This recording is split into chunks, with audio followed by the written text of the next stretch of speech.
hate him. I hate Negan. Hilltop is gonna learn to toe the line one way or another, dead or alive. Some kind of shit in between.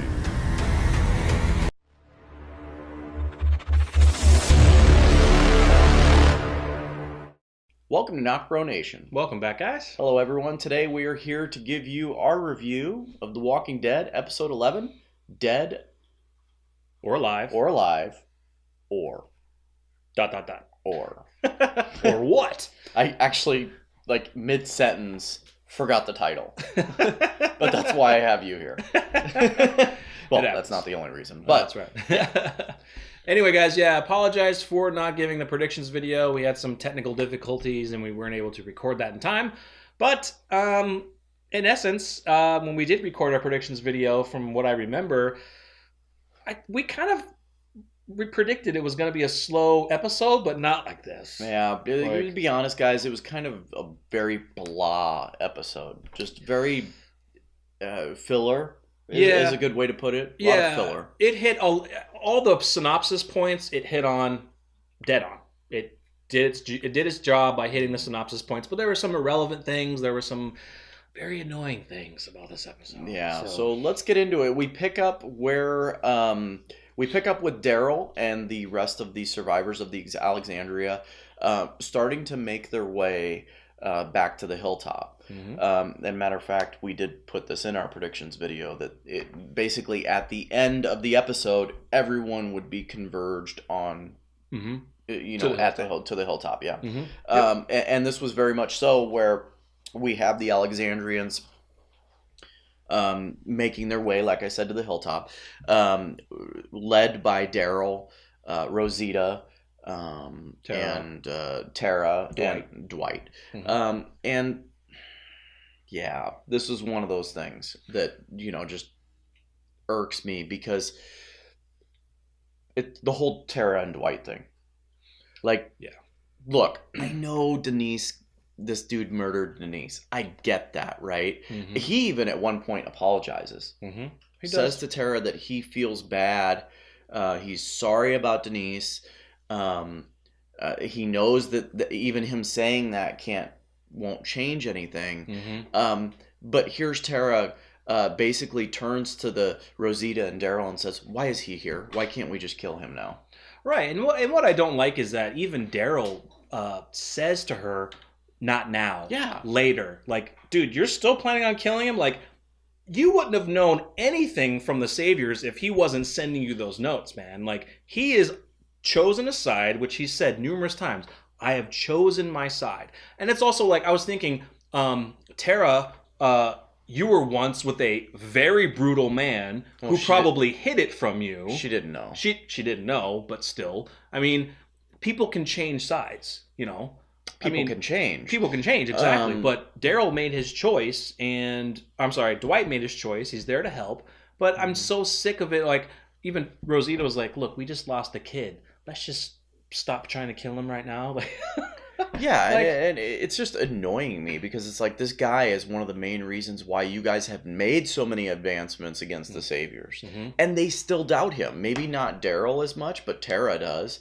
And look, don't get me wrong. She has every reason to hate him, but continue to want to kill him when you're trying to get your people to safety is just freaking irresponsible and ridiculous. Well, we're just going to go over this story. Yeah, we'll go over this. So basically, Tara twice tries to, in a sense, kill him. So as they're grouped together, they're resting. There's some walkers that come up, and so Tara goes over and actually throws a walker towards Dwight.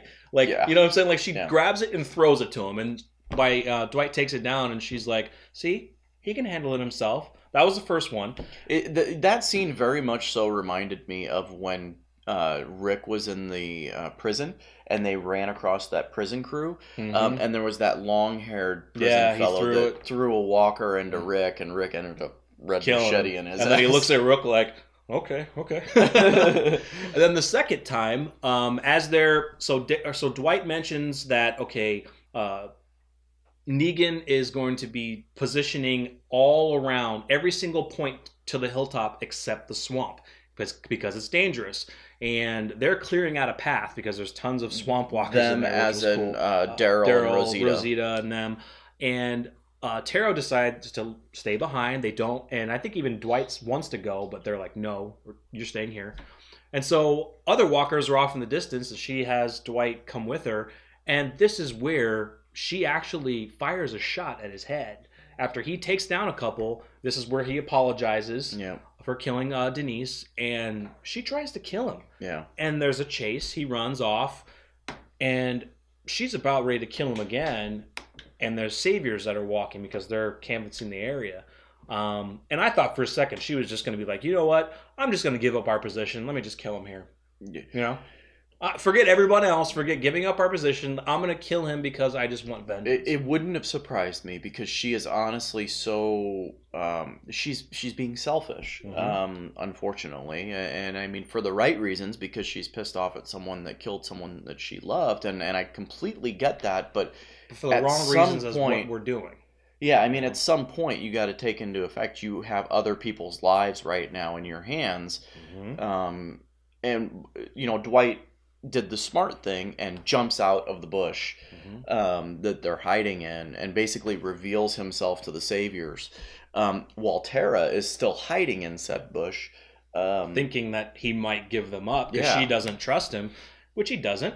He says that I escaped. I came through the swamp. Oh, by the way, where is Laura? Yeah, the girl that is got it Laura? away. I think it's Laura. Yeah, the girl that got away, and it's not confirmed that she's dead. They just don't know where she is. Yeah. So she's still out there. There's that threat of she's still out there. And so he's asking what they're doing out there, and he says Negan is having us go through every area, go through the swamp to track them. And he's like, I just came from here. They're not in there. Let's go up. I think if I was them, I'd go this way. Yeah. So he actually leads them in a different direction, and Tara finally sees the light. Like, I think you might be helping us. You now. and I discussed this though. Did she really? Like, probably not close. No, because when she told Daryl, this is where I didn't like. Daryl got pissed off. Daryl was. I'm gonna really go get pissed. this. I'm gonna kill this guy. I'm like, because I think he thinks that he's gonna bring Negan back right here. He doesn't trust him either. He thinks he's gonna go to the saviors, tell them where they are, and bring them right back. Well, and that's what he says. He says you're gonna lead the saviors right to us, and I think Rosita even says if he would have done it, it would have been done already. Yeah, because Rosita was there too. She came up right at the end because she saw Tara running after Dwight, and even Tara was like, "Why didn't you stop me?" She's like, "Well, I wouldn't have. Nobody would have stopped me either. But I just wanted to see. In a sense, I wanted to see what you were gonna do." Yeah, you know. The only reason why Daryl stopped screaming at Tara is because he looks over at Judith, who seems like she's. It seemed like she was just being scared, like hearing him yell or something. I don't really know. It was a quick shot. Yeah. But I think just Daryl seeing Judith and the ramifications of, we just lost Carl. I have to take care of Judith, Rick's technically only surviving child. Yeah. Maybe I should calm down and be like, let's move on. Didn't like that part at all. It's like you said, they're being selfish. They're not thinking of the mission. They're thinking of their own selfish ideals of wanting to kill Dwight, not trusting him when he has been helping them this whole time. Well, and if you think about it, they've been selfish this whole season. They have been crashing the truck and taking their hands, taking actions into their own hands, trying to defeat the saviors. It's true. Was a mistake. You could even make the argument that Daryl's been selfish all the way until season 7 when he decked Negan and got Glenn killed. So I mean, it's ridiculous the stupid decisions he's make, and then like, you know, you wonder why I'm not such a big Daryl fan right now, because it's just like his character's kind of gone off the rails a little bit, but hopefully he'll redeem himself later on. Yeah, so they end up making their way back to the hilltop, and we get an amazing reunion. We find out that Morgan and Carol are already back at the hilltop. Yep, and that was sad because we see Enid. You know, she realizes it's kind of like there were no words. There were no words, but you can hear kind of. You could see Daryl's mouth is mouthing Carl and kind of shakes his head to Carol. Yeah. And I think probably Enid, you know, probably heard that, saw that, and she immediately knew. So yeah, that was pretty sad. Yeah, So, that was a very sad moment. I knew it seeing was coming. We knew it was that. coming. Yeah, we knew it was coming. But And you could even see the look in Maggie's. Maggie saw it. Yeah, Carol, you kind of saw it in her. Saw it in eyes Carol too. Yeah. So, yeah. So what are we getting into? The Hilltop still? Let's stay in the Hilltop Okay, because yeah. we have Morgan and Carol and Maggie. Yep. The few situations going on there. Yep. So we'll go with Maggie. Let's stick with crazy guy With Morgan. Morgan. All right. Yeah. Yeah, so Morgan, he's kind of losing it. You know, he's struggling. He's sitting there with the kid. They're overseeing the prisoners, and the prisoners are like, "Hey, can you get this kid out of here? He's freaking us out." Because he's just like, he wants to know who killed his brother. Ben. Yeah, who killed his brother Ben. And Morgan wants to tell him, but Carol's like, "No, he's just a kid. He doesn't need to know." But Morgan's like, he seems fine. He deserves to know. He deserves us to know, but he seems fine with this world in a sense. You know what I mean? Like I'm with Carol on this. I mean, like, what benefit does it cause? What benefit does it give the kid? Vengeance. Yeah, but he's too young for that. Yeah, in my opinion. Well, he's already killed the guy, so he's not. He's a man now. No. Anyway, Morgan ends up telling him really a lie. In that Gavin. Right? Yeah, Gavin killed him. Garrett. I don't know. It's Gavin. I know it is. But anyway, Gavin was the person that killed his brother, and he's already taken vengeance on him. And it kind of ends there. Yeah, that's not true. The guy who actually killed his brother is the long-haired guy sitting in the jail, still with his hands tied behind his back. That's who really killed him. But and I understand. I actually approve of Morgan lying to him because what is it going to make the kid do? The dude is sitting right there in the cage. All that guy is going to do, if the kid found out, he's just going to taunt the kid because that's how he is. Well, and even if the kid does get his hands on him, I mean, look, unfortunately, that dude would kill him. I mean, the kid does have some decent stick skills, but he'd take him out. But come on, yeah. No, he'd take him out. So lying to him, I thought it was perfectly fine. Just let him get it out of his mind and focus on other things and helping out. So let's get to Maggie. Yeah, so this was spot on with the synopsis of Maggie. Maggie makes tough decisions. Mm-hmm. And the biggest decision right now is that they are running low on food because of also with the prisoners, they are starting to cut rations.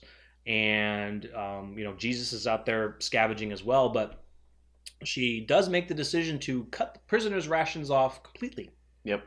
And I think Gregory even tries to say, hey, can we, or even the other guy, the nice guy, is like, can we get some outdoors time in a sense? Like get some shade, get some exercise. I think the nicer savior, we're calling him that because we don't know his name. I forgot it, but requested that. And look, it's a tough decision for Maggie because these are not her people.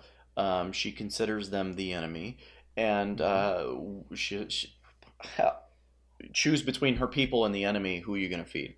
Which is exactly what she says. Yeah. I have to look after my people first. The nice guy says, we're not your enemy. She says, yes, you are.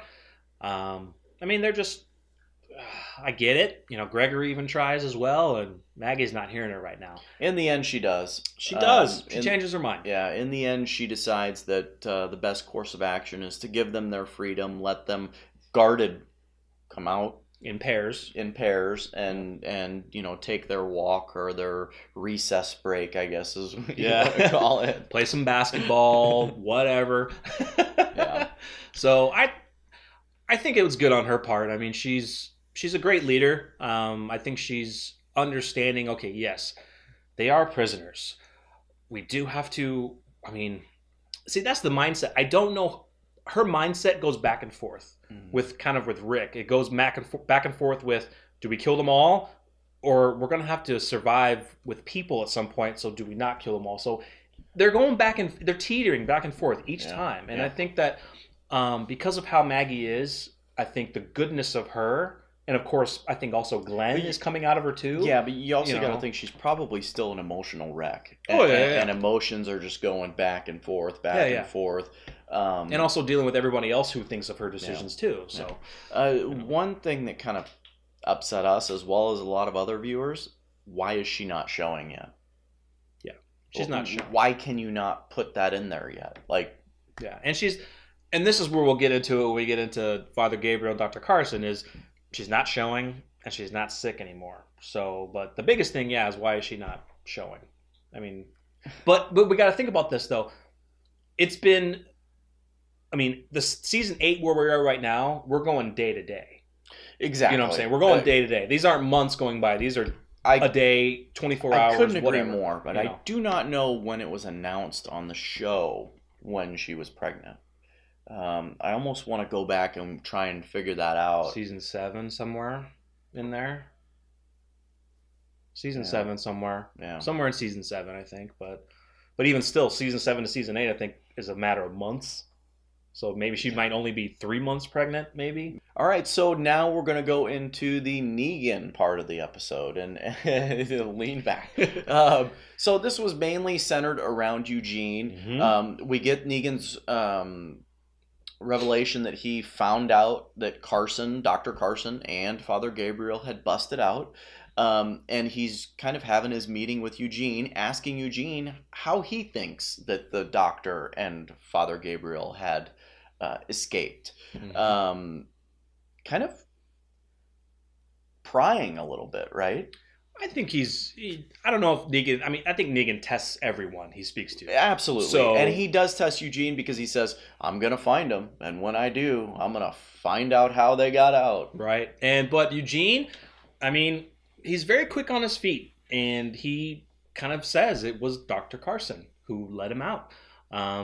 And Negan, you can kind of see his, he smiles and he agrees with him. Dr. Carson was never one of us. Exactly. Yeah. Eugene comes up with things quickly. And I think it's still that fear that if he does get caught, Dr. Carson could spill the beans, or he doesn't know if maybe Father Gabriel will spill the beans because, yes, Eugene helped Gabriel, but I don't think Gabriel truly knows if he's on their side or if he's, I'm Negan, Yeah. So I think there's still fear in him, but Eugene's doing what he does to survive, and that's what he does. Another thing that Negan actually does here in this meeting is puts pressure on Eugene, basically saying, look, dude, you're supposed to be making bullets, and I'm going to be fighting a war here. Mm-hmm. And very soon, I'm going to need those bullets. And Eugene initially offers a certain time frame that Negan basically says, nope, not going to cut it. Needs to be, 4 days? 4 days, yeah. So, he's kind of telling Eugene that, look, yes, bullets are a last resort, but I'm about to get into this big thing with Rick. And if things don't go well, I'm going to need that. And they're also low because they had to break out of the sanctuary and they used a lot of ammunition. Yeah. So they need to recoup all that. The most important thing that comes out of this conversation is Eugene actually has the bright idea and tells Negan, well, maybe you could do a shock and awe campaign and cut up a bunch of walkers, arms, limbs, heads, and catapult them over the walls. As a shock and awe tactic. Right. And psychological warfare. There you go. Yeah. And immediately Negan says, well, that just put a light bulb in my head. We can't say it as good as Jeffrey Morgan or Negan, but it's the smile, the look on his face. He's like, ding dong, that sounds cool.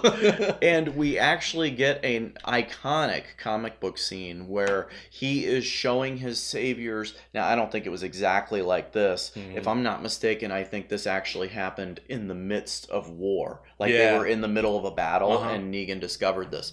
But Negan shows the saviors his idea for basically weaponizing Walker guts, blood and guts. Mm-hmm. He kind of goes into saying, you get bit, you get infected. But let me, you become part of the group. He becomes part of the group, yeah. He grabs Lucille and he has You're Walker a member. Tied up, and he, scrapes the skin and blood off, and he's just like, look at this. We're going to, what if you give them a nice little cut? Because he kind of mentions, look, everyone has cuts and scrapes all over them. So if this blood gets in their system, they're going to become a member. Yeah, they're going to become a member, a long-time member. A long-time member. So that's their plan. They want to load, get knives, put probably bayonets on the end of their guns and just get it all up to scrape somebody's skin and see if that blood will infect them. And we also get Eugene also does get a promotion. Yep. He gets his own outpost, and he's sending him to where Eugene found that machine to make bullets. Yep. The bullet factory. But he's like, but you're going to get your own detail. You're going to get a couple of my wives. Yeah. Anything you want, man. And Eugene says, is there going to be wine? Oh, yes, there is. So, so we cut to the machine factory, and Eugene is making bullets. Making bullets. That's what he's doing. So, we'll get back to him at the end of our next arc. End our review with that, because we are now going to cut to Father Gabriel and Dr. Carson on the run, trying to make their way back to the Hilltop. Now we get to see the state of Father Gabriel, and that is he's very infected. He's fighting an infection. And Dr. Carson is kind of mad at him, because Dr. Carson says, look, if you would have stayed in the sanctuary, we could have given you antibiotics. Yep. But now you're so bad that you're actually losing your eyesight, because Father Gabriel's trying to read a map as to where they go, and he can barely read it. Right. And a lot of this touches with, the part of the synopsis is of things test his faith, and it kind of goes back and forth between him and Dr. Carson with, talking about God, of how Father Gabriel believes that, God is putting him on the right path. He's following the path. Dr. Carson doesn't believe in that. He's like, seriously? Well, it was kind of a cool way, basically, religion and science. Right. It was kind of mixed together. That kind of view. Exactly. Right? Yeah. So it's just kind of back and forth, and they, Father Gabriel does hear this noise in the distance because their car broke down, and he thought it was a bell. It wasn't a bell. It was a piece of metal clanking up against a post. That was pretty cool, because had it not been for, his limited eyesight, he probably wouldn't have been concentrating so much on his hearing. Yeah. And they come across this house that's abandoned. The funny thing in here is that I'm not sure if this was a shout out to the comics or not. But the house has a massive amount of radios, and this person had a log of him, continually saying the same words. And even Father Gabriel says, why don't we get on the radio and just get on up there? It doesn't matter if we repeat ourselves, someone will hear us. And this kind of goes out to the Walking Dead comics, where Eugene gets on the radio, and this is what has led up to the New World Order arc. So I'm not sure if they threw that in there as kind of a hello. There's probably a little Easter egg. Maybe. Yeah. But so they're Dr. Carson is like, look, we don't know where we are. We need to get you somewhere, because you need to rest, because you're getting worse. Yeah. And your eyesight could become permanent, and then would you really want to be in this world if you couldn't see? That's one thing he asked him. Yeah. And Father Gabriel's like, yeah, I mean, it is what it is. It is what it is. My journey is where the Lord brought me. Exactly. And what's really cool is we kind of got a first-person view at his eyesight. Oh, it was so cool. It was not looking very good. Oh, no, not looking good at all. Yeah, we're talking maybe a little dot that you could probably see, and then the rest is all clouded and red. But so he gets into the room of that house and stumbles upon medication, and it turns out to be antibiotics, partly making Dr. Carson smile and kind of start to believe that, hey, maybe he is right, and his Lord is guiding him. Well, also because the guy who was who was at the house actually killed himself from pills, overdosing, because Father Gabriel thought maybe he reached somebody, maybe he left, and nope, he died, killed himself. And Dr. Carson said, this guy pretty much saved your life, because these are all antibiotics. The antibiotics do start to help, not with his eyesight, but it helps with the fever. Helps with the fever and the infection, but unfortunately his eyesight might be permanent. We don't know. We'll find out. But basically with that damaged eyesight, again, he stumbles upon a piggy bank and knocks it over, and what do you know? Keys in a map. Inside of a piggy bank. How they got there, I have no idea. I don't know, because he's so blind, he's just messing around, and blah, blah. Mr. Misqueezy, or whatever it's called, or Miscusi. Yeah. Whatever.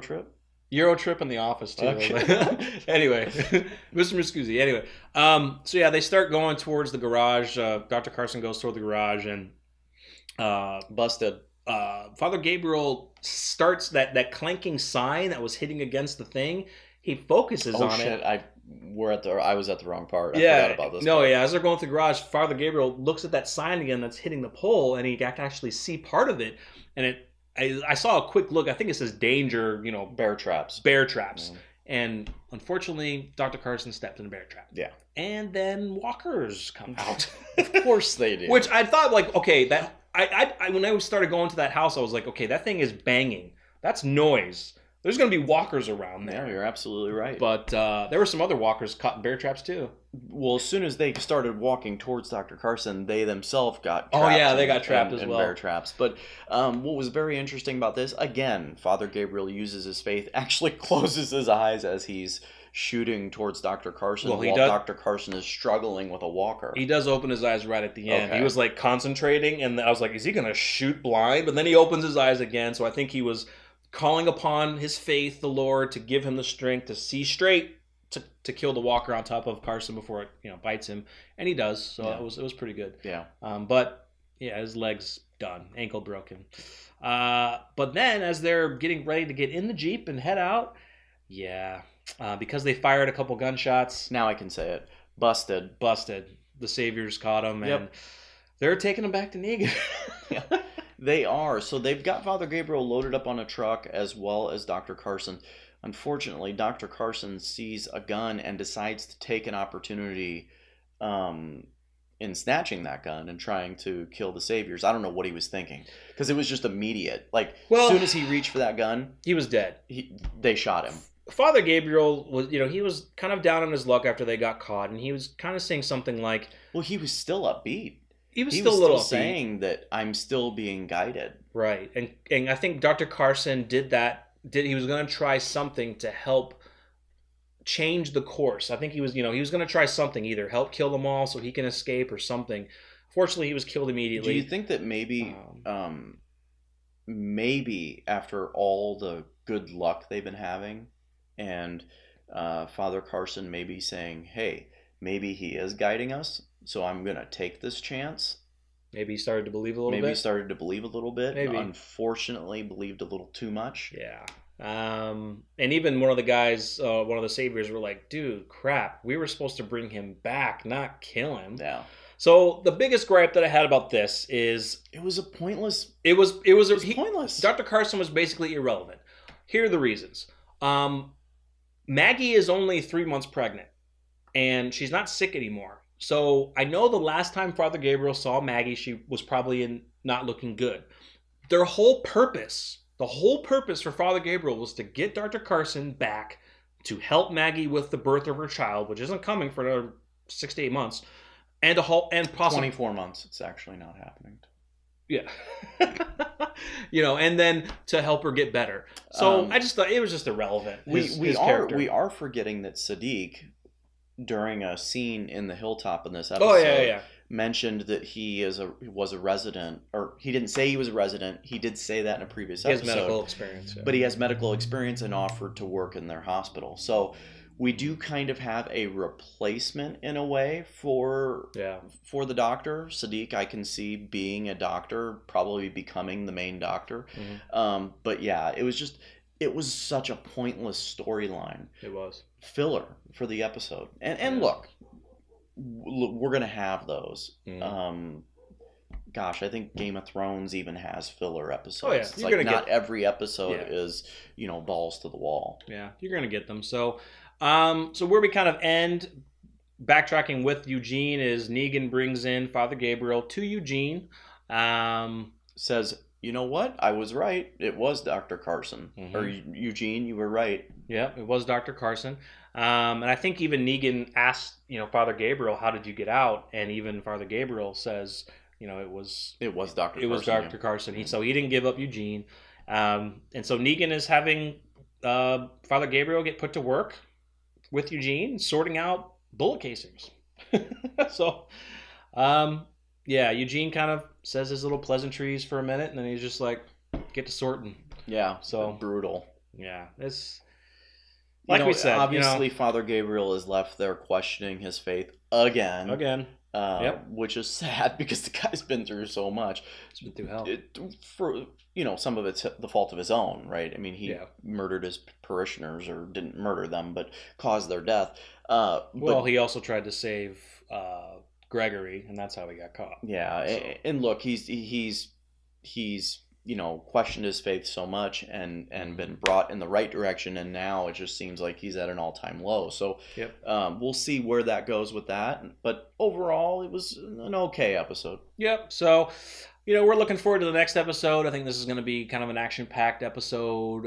So stay tuned for our predictions on that. But all in all, blah episode, but it gave us some good pointers, some good information that'll lead us into the war. Yeah, definitely, guys. Let us know what you thought of the episode. The dead or after or, right? Dead or alive or. Jesus. Dead or alive or. Let me know what you think. Yes, guys. Let us know in the comments. Hit the like button. Help support the series and the channel. Subscribe if you're new. Stay tuned for the next one. We are NocBro Nation. We're out.